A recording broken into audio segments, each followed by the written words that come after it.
Hey guys, so I have about 3 more videos to make. This one's going to be about inserting dialogue. The next one is going to be about adding weighted words once you're all done finishing your story. And the last one's going to be how to make a awesome conclusion. Okay, so I have 3 more yet to do, but this is going to be the last one until tomorrow. So I'll give you 3 today and 3 tomorrow. So this one is going to be adding dialogue. Again, you don't need to have more than like 2 pieces of dialogue or people talking to one another, because what you could do that is a really good author technique is using you're the narrator, right? You're the author and you're also in your story. So you can also put what you're thinking in your head, like I did in italics for my tough question. Okay.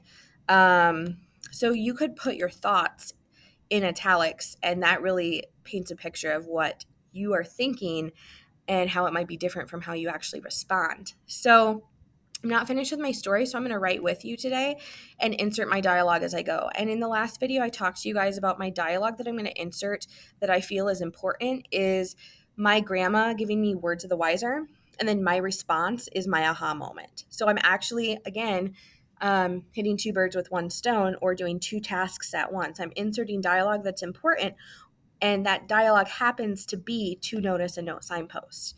So it's kind of awesome.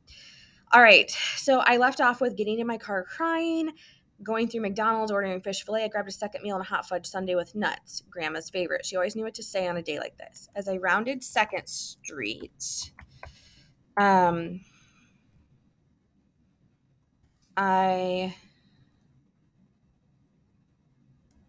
as I rounded 2nd Street, I don't know if I want to say hopped out of the car. I wasn't happy. How did I get out of the car? Because I want to provide some detail about how I'm doing stuff. I'm not just going to be like, I got out of the car. Because I was having a rough day, I didn't tip out of the car. I I I didn't slither out of the car. Um,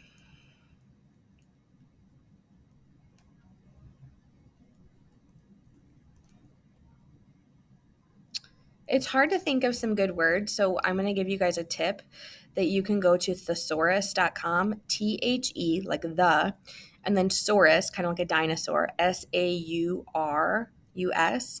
And it's like dictionary.com, but it has words to help you. So if I go to thesaurus.com and look up words for slow, like I slowly got out, it'll come up with some. So as I rounded 2nd Street, I don't begrudgingly, it's a big word. I begrudgingly unbuckled my seat belt and grabbed the grub. I like that. G and G. Grabbed the grub. That is called alliteration. Um,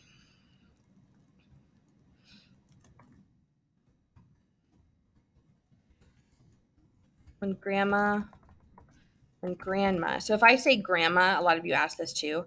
When capitalize the name if you can replace it with a name of a person. So if I can replace grandma with her name when Julie got to the door, okay? But you can't say, if I were to say when my grandma got to the door, I can't replace when my Julie got to the door. That doesn't make sense. So if you can replace the word grandma or aunt or cousin with the person's name and it makes sense in the sentence, then you capitalize it. If it doesn't make sense in the sentence to replace their family relation with their name, then you leave it lowercase. Tip of the year. Grandma got to the door. I looked. Nothing less than a hot mess express. She acted really surprised too, and she kind of does like this little giggle. So like her little giggle and open arms told me she was happy to see me. As we unwrapped our greasy meal, I told her about my catastrophe. And then I'm going to insert the dialogue. So what I'm going to do, and the bell's going to ring here, so just ignore it. But I'm going to go up here, copy. Notice how I'm not even telling her why my day was bad, because I can't remember why it was bad. It was 6 years ago. She replied. And maybe I say how she replied. She replied, her gentle,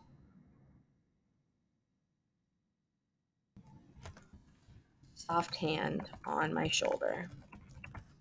You want to put a comma before you insert dialogue. Notice how it has a comma and then quotations. I probably want to make this the same color. So she replied, comma, and then I said what she looked like while she was replying, because I think it paints a picture. So she replied, comma, her soft, gentle hand on my shoulder, comma, and then I insert the dialogue. Okay, so that's how you would insert dialogue. And then I'll also respond with my aha moment, and I'll just copy and paste it from the dialogue up here. So I hope that helps, and I hope that helps knowing about the capitalization rule with someone who's a grandma, aunt, or uncle.